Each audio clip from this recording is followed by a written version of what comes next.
Assalamu alaikum everyone. Welcome back to my channel Biology by Binti Ali.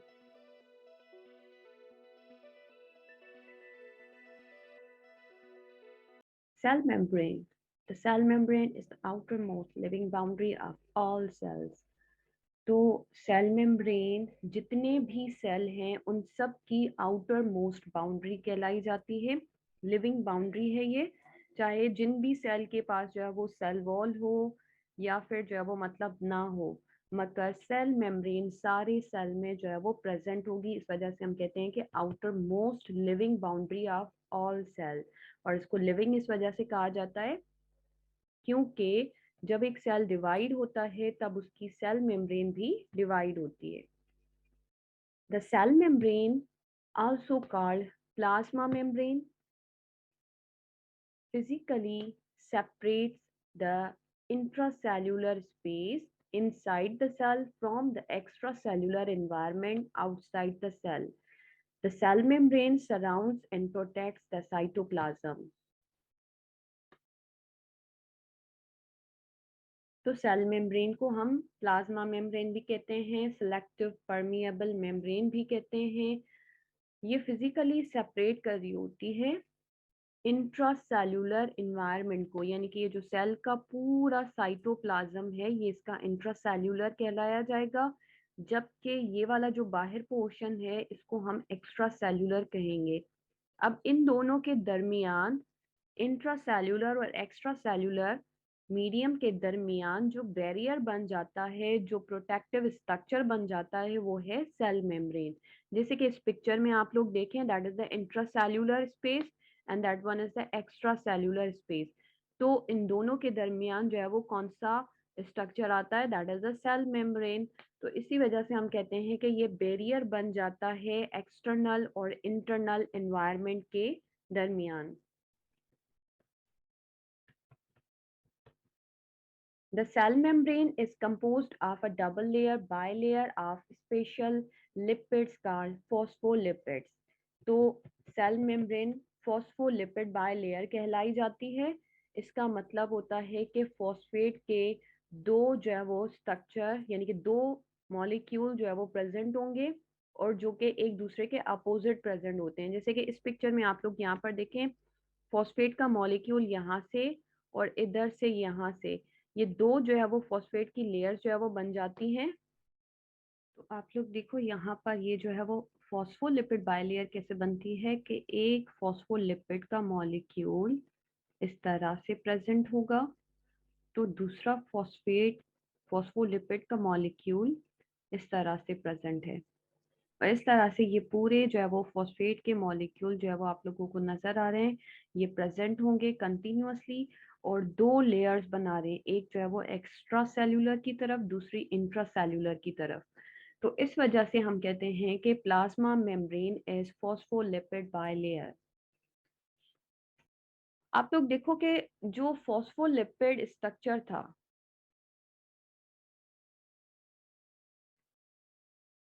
इस तरह से ये जो है वो बना हुआ है। तो हम लोग यहाँ पर एक लेबलिंग देख रहे हैं, हाइड्रोफोबिक टेल। फॉस्फेट का ये वाला जो रीजन होता है ये होता है हाइड्रोफोबिक, ये टेल रीजन होता है।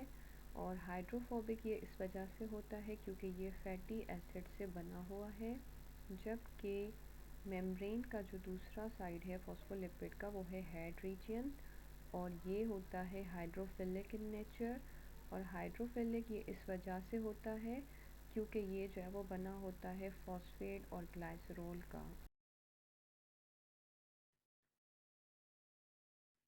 तो हाइड्रोफोबिक और हाइड्रोफिलिक का मतलब क्या है, आप इसको पढ़ लेते हैं हम लोग। हाइड्रो वर्ड का मतलब है वाटर, जबकि फोबिक फोबिया में से लिया गया है, दैट मीन्स के रिपेल करना। ठीक है, तो इस तरह से जो टेल रीजन होता है वो वाटर को रिपेल करता है कि वाटर जो है वो इसके करीब ना आए, हाइड्रोफोबिक होता है। जबकि हाइड्रोफिलिक नेचर होती है इस हेड रीजन की। हाइड्रोफिलिक फिलिक यानी कि लविंग, अट्रैक्ट करना, लव करना। तो इस वजह से हाइड्रोफिलिक नेचर होती है इस हेड रीजन की, जिसकी मदद से वाटर जो है वो मेम्ब्रेन के अंदर एंटर होता है। तो इसी तरह से ये जो है वो दो रीजियन बन जाते हैं एक ही फॉस्फोलिपिड में, और ये दो लेयर्स बन जाती हैं फॉस्फोलिपिड की, जिसकी वजह से हम मेम्ब्रेन को क्या कहते हैं, phospholipid bilayer.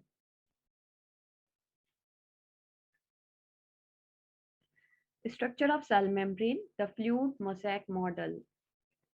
Singer and Nicholson proposed the fluid mosaic model of the cell membrane in 1972.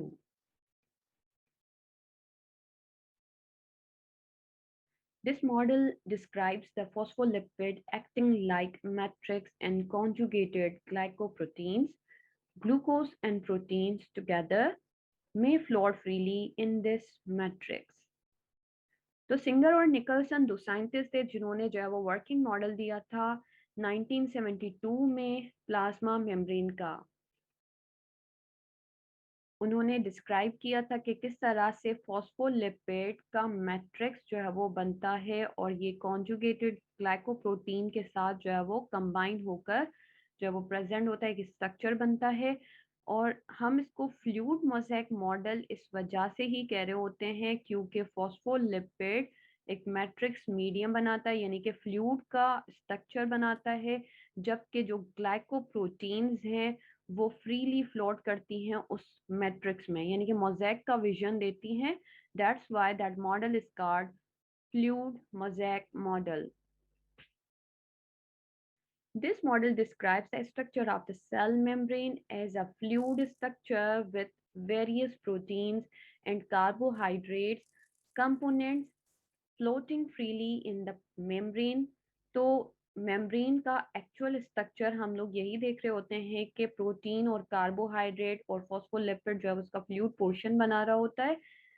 All the exchanges between the cell and its environment have to pass through the cell membrane। तो जितने भी exchange हो रहे हैं cell के दरमियान, यानी कि वो चीज सेल के अंदर एंटर हो रही है या सेल से बाहर जा रही है, सेल मेम्ब्रेन उसको हेल्प करती है कि उस मटेरियल ने सेल में एंटर होना है या नहीं होना। The cell membrane is selectively permeable to ions, for example, hydrogen, sodium। तो सेल मेम्ब्रेन सिलेक्टिव परमिएबल है, सेल वॉल क्या थी, परमिएबल थी आयंस के लिए, वाटर के लिए, मगर सेल मेम्ब्रेन सिलेक्टिव परमिएबल है। सिलेक्टिव परमिएबल मेम्ब्रेन हम इसको इसी वजह से कहते हैं कि वो सिलेक्टेड मटेरियल को अलो करती है कि मेम्ब्रेन के अंदर एंटर हो या फिर मेम्ब्रेन की मदद से बाहर की तरफ जाएं। Small molecules oxygen, carbon dioxide, and larger molecules, glucose and amino acids, and controls the movement of the substances in and out of the cell। तो ये सारे ऐसे मटेरियल हैं जो कि सिलेक्टिवली इस मेम्ब्रेन की मदद से जो है वो मूव कर सकते हैं in and out from the cell. It performs many important functions within the cell such as osmosis, diffusion, transport of nutrients into cell, process of ingestion and secretion। तो ये डिफरेंट जो है वो मतलब जो फंक्शंस हैं वो सेल मेम्ब्रेन की मदद से होते हैं एक सेल में। तो हम लोग जो है वो डिटेल में फंक्शन के बारे में पढ़ते हैं, मगर उससे पहले हम लोग थोड़ा इस पिक्चर को भी देख लें। अब इस वाली पिक्चर को भी आप लोग देखें, ये ऊपर जो ब्राउन कलर के छोटे से बबल नजर आ रहे हैं ये है हेड रीजन ऑफ फॉस्फोलिपिड, जबकि ये जो थ्रेड लाइक स्ट्रक्चर नजर आ रहे हैं अंदर की तरफ ये है टेल ऑफ द फॉस्फोलिपिड। दोनों तरफ ये रीजन हेड कहलाया जाएगा, जबकि that portion is called tail region. और अभी हम लोगों ने पढ़ा कि टेल क्या है, हाइड्रोफोबिक, जबकि हेड क्या है, हाइड्रोफिलिक। फिर डिफरेंट प्रोटीन्स भी हम लोगों ने पढ़ा कि मोज़ेक विजन शो कर रही होती हैं इसी ही मैट्रिक्स के अंदर। जैसे कि हमारे पास दो तरह के प्रोटीन है इधर, एक है पेरिफेरल, ठीक है, मेम्ब्रेन प्रोटीन, दूसरी है integral membrane protein. Peripheral protein यानी कि वो प्रोटीन जो कि फॉस्फोलिपिड मेम्ब्रेन में सिर्फ एक ही तरफ नजर आती हो या प्रेजेंट हो, या तो इंटरनल साइड पर, इंटरनल मीडियम की तरफ, या तो एक्सटर्नल मीडियम की तरफ। जबकि इंटीग्रल प्रोटीन्स ऐसी प्रोटीन्स हैं जो कि दोनों तरफ मेम्ब्रेन के प्रेजेंट होती हैं, जैसे कि यहाँ पर आप लोग ये देख रहे हो, ये वाली भी देखो, इस तरफ भी फॉस्फोलिपिड के हेड की तरफ प्रेजेंट है, इधर भी प्रेजेंट है, ये इस पोर्शन में इस तरह से शो की हुई है। तो ये सारी इंटीग्रल मेम्ब्रेन प्रोटीन है, जबकि ये वाली और ये वाली इस तरह से जो प्रेजेंट है सिर्फ एक साइड पर, तो उनको हम पेरीफेरल मेम्ब्रेन प्रोटीन कहते हैं। इंटीग्रल मेम्ब्रेन प्रोटीन को चैनल प्रोटीन भी कहा जाता है, और इनको चैनल प्रोटीन इस वजह से कहा जाता है क्योंकि ये मटेरियल के लिए चैनल बन जाती हैं, रास्ता बन जाती हैं, जो मटेरियल मेम्ब्रेन की मदद से आसानी से पास नहीं हो सकते, तो चैनल प्रोटीन उनको हेल्प करती हैं कि वो मेम्ब्रेन की मदद से गुजर जाएं। ग्लाइकोप्रोटीन, ठीक है, जैसे कि हम लोगों ने अभी पढ़ा कि ग्लाइकोप्रोटीन और प्रोटीन जो है वो प्रेजेंट होंगे, तो ये जो है वो मतलब ग्लाइकोप्रोटीन प्रेजेंट है। इसके अलावा कोलेस्ट्रोल, कोलेस्ट्रोल ही जो है वो मेन कंपोनेंट होता है जो कि मेम्ब्रेन को सिलेक्टिव परमिएबल नेचर देता है।